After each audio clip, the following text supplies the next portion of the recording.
Good morning. Welcome to Books at the Bottom of the Stairs. My name's Lorene. And for those of you who are like really particular about your images and OCD and straightening things, this quilt is straight in real life. So relax. Steve walks around with a little level in his pocket shirt and checks things around the house. No, he doesn't actually, but just about. So he's got an eye. If something's crooked, he knows. Weird story coming your way.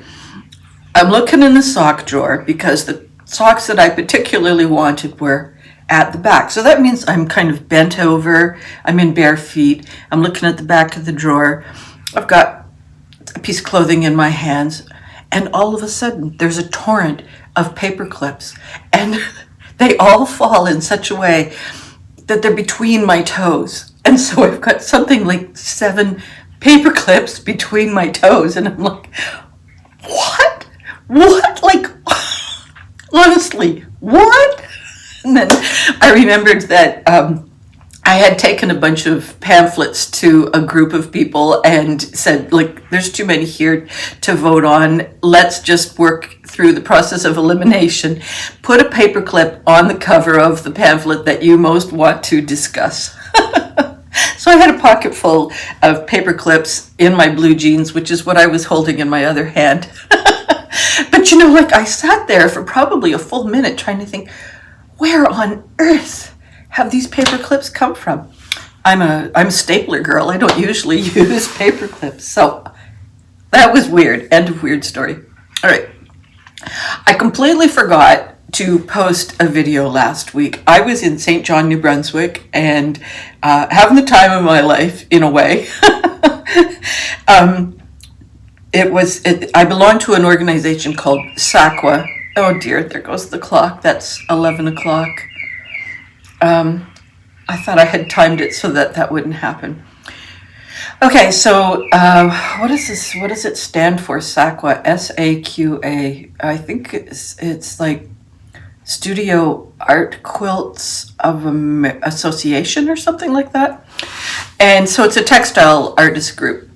And the Atlantic region was having a retreat in St. John, New Brunswick. And so it was this...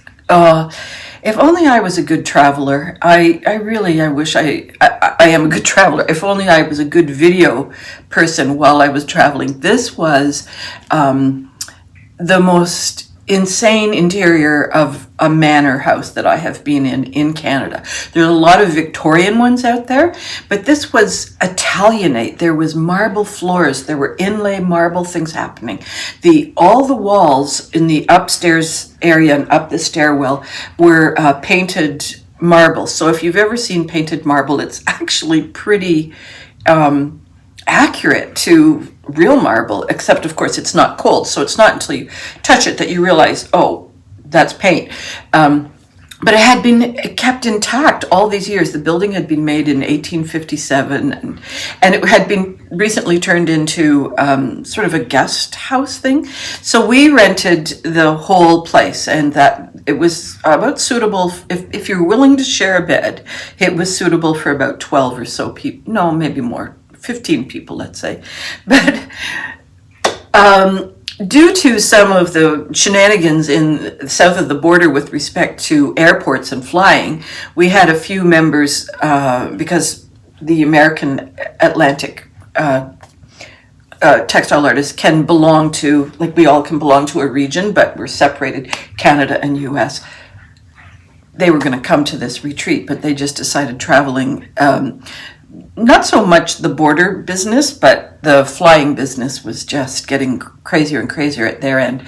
So we had a few people bow out at the last minute, which meant that we just had this vast building to ourselves. My bedroom was probably pretty close to my living room and dining room and hallway combined.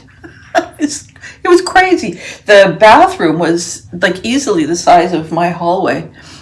So it was luxury, but on top of which there was this dining table that was some sort of ivory product. It looked like plastic, but maybe it was melamine. I don't know. The chairs were I'm 5'1" ish, 2-ish. So the chairs came to here. That was the top of the back of the chair, and it was all in curls, and it kind of just kept getting curlier and wider and wider. 2 people could have sat in my chair, and there were 6 of them, and 2 of them had arms, and they were just like thrones. So I had seen this in the lead up to the video, or to the trip, in their online presence, and I thought, I'm taking my tiara. I'm getting my picture taken. I'm going to see if I can do it as a clip at the end. I'm not sure exactly how to do that, but hopefully you will see me as Laureen in her tiara. So that was a lot of fun, but consequently on Tuesday, when I did know I had all the tripod and everything to take with me to do a vlog while I was there. But Tuesday was so action-packed. We just had one thing going after another. So it wasn't until 8 o'clock in the evening that I got back to my room, and I thought, I'm so baked. And I wasn't entirely sure what I was going to speak about, but just baked. And so Wednesday I thought, I'll try again. And then by Wednesday afternoon, I realized it's just not going to happen. And by the time I got home on Thursday and collapsed on Friday, I thought, oh, forget it, I'll give up. So sorry about missing last week, but I was having a good time. And, kind of surprising that in St. John, New Brunswick, you can have a good time. It is not the most, what shall I say? It's not the most scintillating city that we have in Canada. It's pretty hardcore working class, and it's got some pretty impressive public buildings. But, things like the streetscapes and so on, there's just not a lot of trees or, it's just aesthetically sorry, and but interesting in terms of Canadian history. Quite interesting, and in terms of Canadian imports, exports, it was a pretty interesting port town. So anyways, it was cool. And I'll be going back in the spring for a conference that Steve's organization with the SSAC, the Society for the Study of Architecture in Canada. They're going to be meeting there. So I discovered a store, an amazing little bookstore that was super good. I didn't get to see the library, and there's a store there that has every accessory that a female accessory lover, well, that's wrong, that's not what I want to say. Purses, hats, umbrellas, gloves, scarves, necklaces, anything that you want to sort of do yourself up with. It doesn't have anything to do with gender. I don't know why I said that, but it was just a lot of pink. So, anyways, I'm going back. Book-wise, because that's really why we're here. I have 2 books to talk about. Mary Oliver, Devotions, Selected Poems of Mary Oliver. So my sister and I were talking about just sort of, we weren't really talking about poetry, but we were kind of talking about authors that really get to the heart of the matter. And we were talking a little bit about Wendell Berry, and it's an American essayist, and I can't remember, there was someone else that we were talking about. And we both remembered Mary Oliver. And so if could be very wrong, but I think that this is a collection, a recent either reprinting collection or a new gathering of her best works. And it's originally copyrighted in 2017, so like not new, but newish. And she and I, my sister and I, have both read bits and pieces of Mary Oliver over time. She's got a number of publications. And so this one, Rasha picked up and thought that it was really good, just a really good overall Mary Oliver in-depth dive. So it's all of her poets from a certain period. They're collected into themes like Red Bird or Devotions or The House of Light. And I just can always read a Mary Oliver poem and just feel calm and connected to something. And she's sort of like I don't know how to, she's sort of like the Psalms, Psalms, in a sense that she brings this poetry to a place of peace, residing in peace and calmness and observation and nature. I mean, she's just so connected to nature. Anyways, it's a lovely book, and it was a lovely gift from my sister, who immediately, upon hanging up the phone, ordered it for me, and I had it sent. So thank you, Rasha. I don't think she watches these, but nonetheless. All right.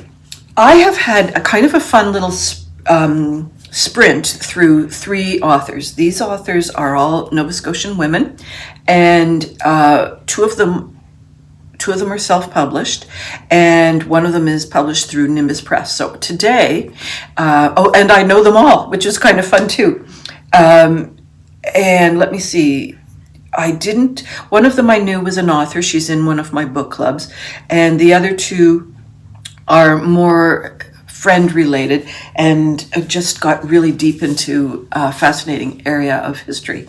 So the first person I'm speaking about is Brenda Tydmers, who wrote Mrs. Walford. She's got a beautiful cover going on this. It's printed through Amazon Press. And one of the clever things that Brenda did was she tied the publication into the support of ovarian cancer. So 25% of the author's royalty will be donated to the ovarian cancer. And one of the reasons she did this is that my friend Cheryl died of related ovarian cancer. And this was part of Cheryl's journey as well, because Mrs. Walford started out as a play. I think it was a 1-act play. I was the stage manager for it, but it's so long ago. It's about 7 years ago that I was stage managing for that, and my mom had a stroke just before we were about to go to stage, and I had to abandon ship. I felt so bad.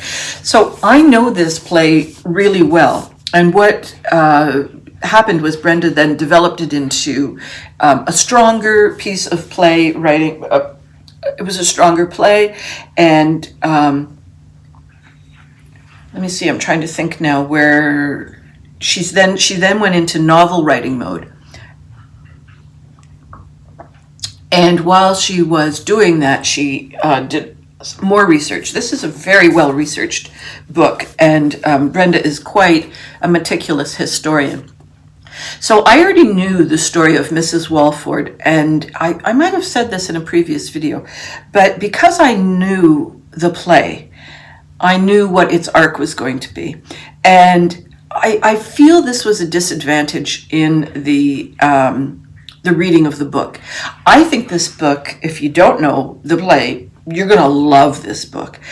Now, it's not that I didn't love this book, but because I knew where things were going, I had a bit of a problem suspending disbelief because, it was sort of like a reread in a way. Okay, so gosh, as I'm telling the story, I'm thinking, did I already talk about this? Oh my goodness. If I did, so what? Here we go. There's a second character who we encountered, Mrs. Walford, and her story is interspersed to Mrs. Walford. So we have some time jumping, but the time jumping is only about 4 years apart. And so that was my only real struggle with the book, is that to me, I needed a little bit more time distance between these two characters. So, because occasionally I would get a little lost as to whose story I was reading. There are several secondary characters, and they are also very interesting. We get quite a lot of points of view, and so it's not all. It's just not all Mrs. Walford's journey. We get a few other journeys along the way. Editing Lorene here. Sorry, I forgot to mention 2 things that I think are very important to my review of the book. The first one is, and critical to both Brenda and myself is that Cheryl, who I either mentioned before or after this split, who died of the ovarian cancer, was instrumental in getting Mrs. Walford produced as a play. She was the director. And she worked with Brenda over the course of, from the play in its early stages to its final production, and then bringing it to life as a novel. So Cheryl was very much part of the development of Mrs. Walford. And so when I say a little later on in the video that in a way I feel a bit awkward reviewing this book, it's been in my life for over 7 years. So I think about it more as a play. It's only been in the last, I know Brenda's been working on this book for several years, but in my head it's been a play. And so coming to it as a book reviewer, I have these things happening in my head and that are just different to what the play is. So that was one thing I wanted to bring forward. What was the other one? Something, yeah, I think that's it. So I'm pretty sure that if Brenda were to ask me to do something about this book review, it would be to mention just how much an influence Cheryl had in making this a beautiful vision come into a beautiful book. And so, yeah, now I'm back to the editing. Be back in a sec. I had to go back and look at some old videos and say, did I talk about this? I think I've talked about this book to so many people that it feels like I've already talked to you guys about it. But, I was just checking my old videos and no, I haven't. So we have Mrs. Walford's story, and then we have got, oh my goodness, Sarah. We've got Sarah. There's Sadie and there's Sarah. So it's a tiny pet peeve of mine that authors use this similar sounding names for characters. And this happens in a couple of spots in the book where there are a number of characters whose names I'll start with A. I need a wider spread on the alphabet for me to help keep track, because sometimes they're not different enough for me to put it together. One of the reasons I never read Hilary Mantel's book about all the Thomases, because I'll never keep it straight. So anyhow, Sarah and Sadie are flipping back. There's about a 4-year difference between the two of them. And they've both got, in some ways, they've got a fairly even crisis. It's not, neither one of them is hectic. They're fairly straightforward plots that are happening. And in between that, we've got a couple of points of view that intersect the stories and join them together. And we've got a lot of things happening in Halifax, which is where Brenda's research is really excellently done. It's not that it's not well done elsewhere, but because I'm in Halifax, I can really see what's happened. I can vision the streets. I can vision the old buildings. Some of them are still there. And I've done enough sort of local history experiences that I remember the walk from the train station down to Point Pleasant and so forth. It wasn't always container shipping and the current park. So there was lots of really fun history in there for me. She's done an excellent job of crafting the characters, and I think that Mrs. Walford in particular, you see quite a lot of growth, quite a lot of return to core values. So what's the plot? Mrs. Walford has come to Halifax. She has got an addiction problem, and she's in a hotel that she used to visit with her husband. And so she knows the owners, and she knows the maid, Maggie. And she's come with the intention to reframe her life. I'm not going to say how, but she's got a plan. Not everybody loves the plan. So there are some people who sort of they try to do an intervention and just try and coax her into some alternatives that are available to her.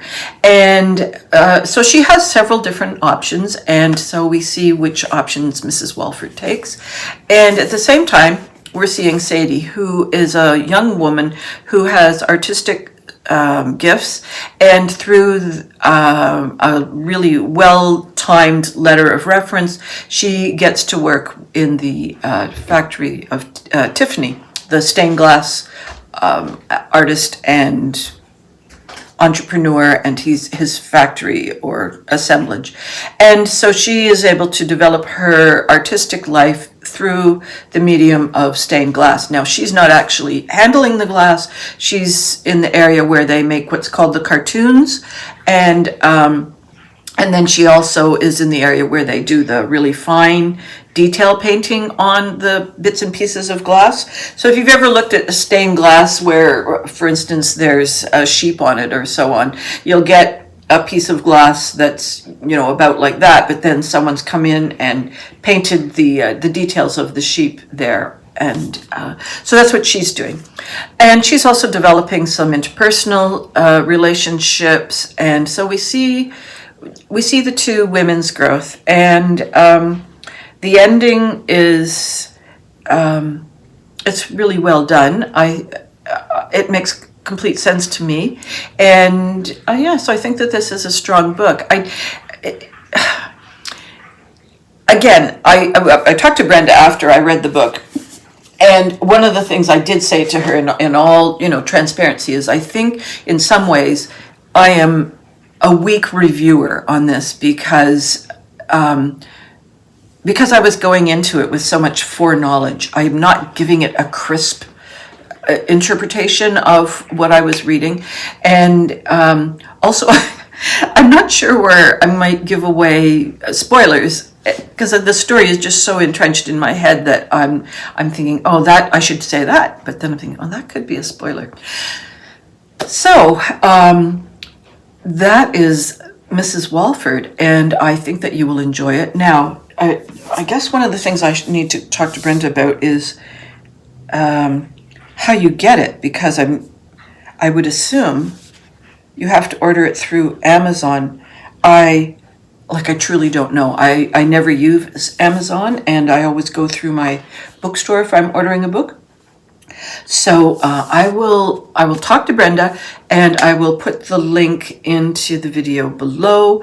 It might not be there the first day of this video being up. So if you're one of the first people watching the video, you might have to come back to get the link.